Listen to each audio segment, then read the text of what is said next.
Who am I? Why am I here? What do I do? Or what I do, I should say.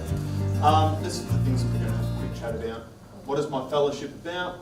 What am I going to learn? I haven't actually gone to my fellowship, unfortunately. Unlike these lovely people over here that have already had the opportunity to go overseas and learn their skills and bring that knowledge back. I'm very, very much still in the planning phase, so I'll be talking to you a little bit about my fellowship, what lost trades are, what the network will be helping us with, and a lot of other things as well. I'll tell you why training's being overlooked. I'll tell you why it's important, and I will tell you who's going to actually benefit from the fellowship, because there's no point going and doing all of this lovely work if it doesn't come back here and actually be disseminated, given to people, and hopefully help create a groundswell of people that really are passionate and get behind it. Yeah, that's what you told me to say.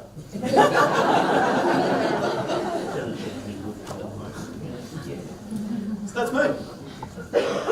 Oh, I'm not that guy. That's me. Why are you here and how did you get in here? Well, I'm a locksmith and I'm a locksmith.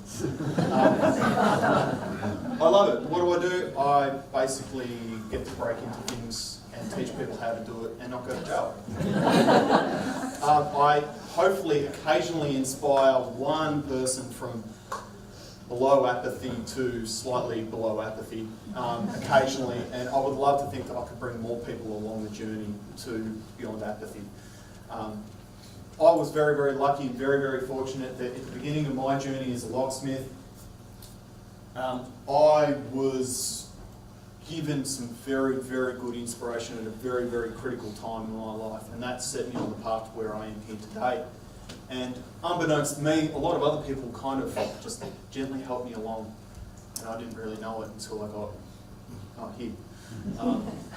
So, who am I? I'm Aaron Smith. I'm a trainer at Melbourne Polytechnic. I'm now the lead teacher of locksmithing. There are 10 trade teachers in Australia who teach locksmithing. There are 10 trade qualified teachers of locksmithing in the world. So I am very, very, very, very lucky to be here today. I'm very, very lucky that I'm actually passionate about it, and I'm very, very lucky that I'm young. Why am I here? Well, because I really, really, really, really, really like locks. I'll be honest, I'm a bit of a nut when it comes to locks. I really am passionate about them. I love talking about locks, I love picking locks, I love making keys to locks. I'll talk to you about locks any day of the week, all day, every day. So I get paid a lot of money to go and do that to people that don't want to be there. So how do we change that? Well, that's another part, and it's got nothing really to do with the ISS and maintaining heritage skills fellowships. Heritage skills, but it does. All right, so what do? It's all right, this guy's been rabbiting on for ages. That's what I do. I take beautiful antique locks and I make keys to them. I preserve them. I'm trying to preserve them. I'm trying to keep them there for people for the future. I'm trying to undo some of the bad things that have happened to them, and I try to do it in a really, really conscious way. So that these locks, 1782. Okay, what happened in 1782? Locks. That lock was made, and it's still here, and it still works. And it will outlast me. And the key I make will outlast me.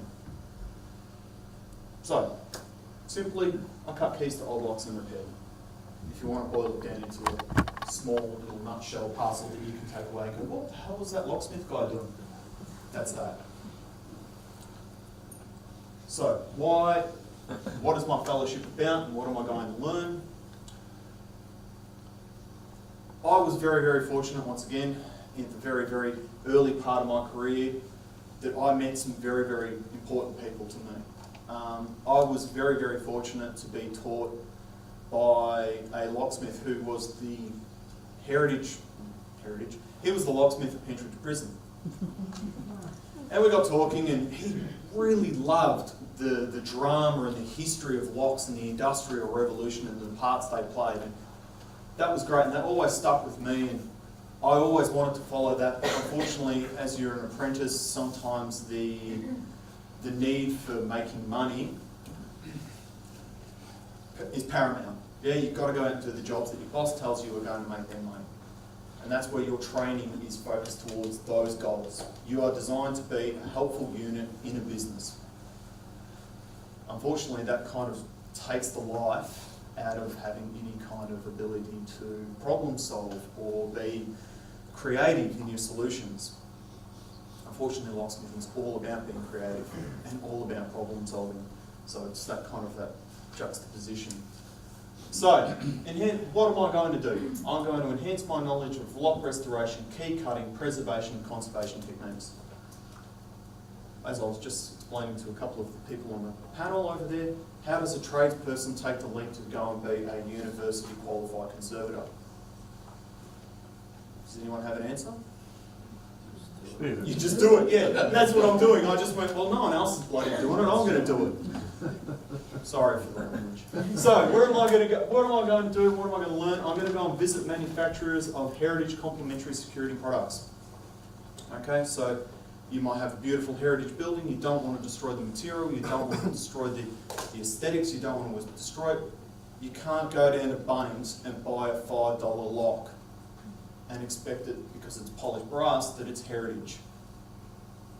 No one here from Lockwood or Asa?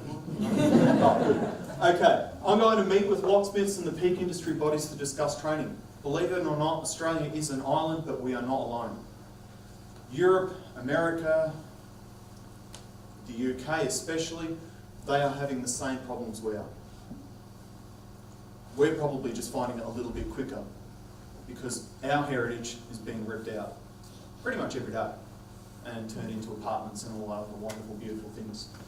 Okay, so I'm going to go and talk to them about training and how we can kind of establish a baseline of skills that we expect a locksmith would have. Meet with conservators to learn skills in preservation of locks and hardware. I'm not sure if Melbourne Uni has a policy on how to actually preserve locks. I'm not sure if they do, but if they do, come talk to me. I'm happy to come along and listen. Otherwise, I would like to go and do that. Visit historically and culturally significant sites and meet the people that are maintaining them. So places like Westminster, Buckingham Palace, all those kind of wonderful places. Maybe Versailles. They've got locks. Someone's got to be looking after them. How about we get that knowledge before they die? I'll come back to why I'm saying die. Here it is. Why is training in this area being overlooked? Generational change. So the person that taught me, the locksmith who was at Pentridge, unfortunately passed away from motor neuron disease earlier this year.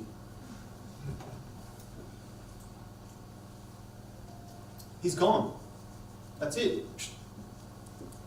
I don't have access now to go and ask him if I've got this particular problem.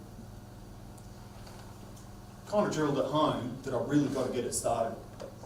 And I really should have done it 10 years ago. But that's okay. So, without those old timers there, he wasn't old, he was only bloody what, 66. 66, no longer there, he cannot push the system to retain that component of training. The Australian qualification system is not designed towards things we should know and things that are ideal. We've got 5 minutes? No? More? 6 minutes. Oh man, I've got to hurry up. All right, training focus on trade skills. People just want solutions. They want it now, now, now, now, now. Swap that lock, put that in, get going.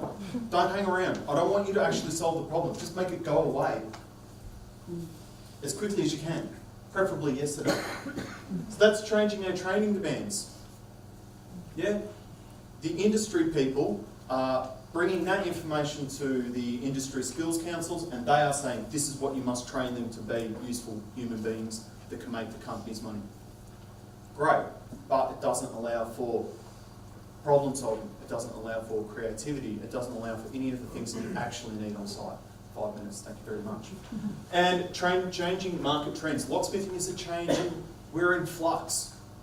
CCTV, cameras, access control, electronic security, home integration. Locksmiths are taking all of this on board. So where does that leave people who have locks that were made in, say, the 1790s? Where does that leave people who have beautiful heritage homes in our goldfield areas? who do they go to? Do they go down to Bunnings and say, can you please cut me this Edwardian key? No, I don't have it in stock. Okay, that's why they're a bucket shop. Or ladder shop. Okay, why is this important? It maintains the integrity of building and furniture. Everywhere there's a lock, think about your locks, think about your house. You might be lucky and fortunate to live in a beautiful 1960s modernist house. Can't get those anymore. We need to be able to repair, we need to be able to maintain those things. Okay? Skills and knowledge. I, like most tradespeople, I went to uni and I found out that I'm not really suited to that particular model. I'm a kinesthetic learner. I have to learn by doing. I'm a pragmatist. I have to see it in front of me. I have to be able to touch it. I have to be able to feel it. That's how I solve my problems. Yes, we can learn things on iPads. Yes, we can learn things on YouTube, but we cannot physically beat hands-on experience. Regardless, Lisa will come and talk to you about her wonderful, amazing husband.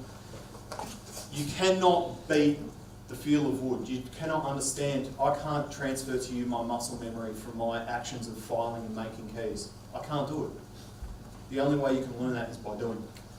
Community expectations. The community is now becoming to be a little bit more aware about the fact that we need to preserve these things. We need to preserve our skills. We need to preserve our buildings. I've got 2 minutes. I'll be very, very quick. And more buildings are becoming considered for heritage cover. It's not just the old Treasury building. It is not just the tramways building. It's not just those things. It is becoming more. Robin Boyd's houses. Yeah? Everyone's like, yeah, we love modernist architecture. What are you going to do when they want to bulldoze it? Sorry.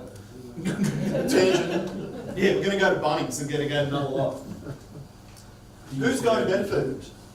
Hopefully, I think I've explained to you and I've shown you my passion for this particular topic. Hopefully I can impart a little bit of that to the apprentices. Maybe. Just maybe. My fellow locksmiths. Hopefully they can see that there's actually a market here and there's actually a need for these skills and you will make money. Because that's what we're here for. Heritage conservators. You now know who to talk to. I don't claim to be an expert. I'm still learning. I've only got like another 60 years and I should be good. Okay? Peak industry bodies. ISS. Conservation Network. Oh, sorry, the Heritage Schools Preservation Network thing. The Master Locksmiths Association, the Locksmiths Guild. All of those people can learn from this. Yeah? My clients, your clients, the people that have the problems, they can benefit from the knowledge that we're bringing back. Yeah? The greater the depth of pool and the talent, the greater collaboration we have, the greater solutions that we're going to come to. And of course my peers as well, my fellow teachers. I would love to have people that are excited and as passionate about me and are younger than me and will be able to work under me and be able to come with me and be able to build it and strengthen it and make it better than it actually is now. Yeah? So, with 13 seconds to spare, that's my web address, that's my email, that's a photo of me, that's me hitting some stuff right before I smash my thumb with a hammer. That's it, thank you.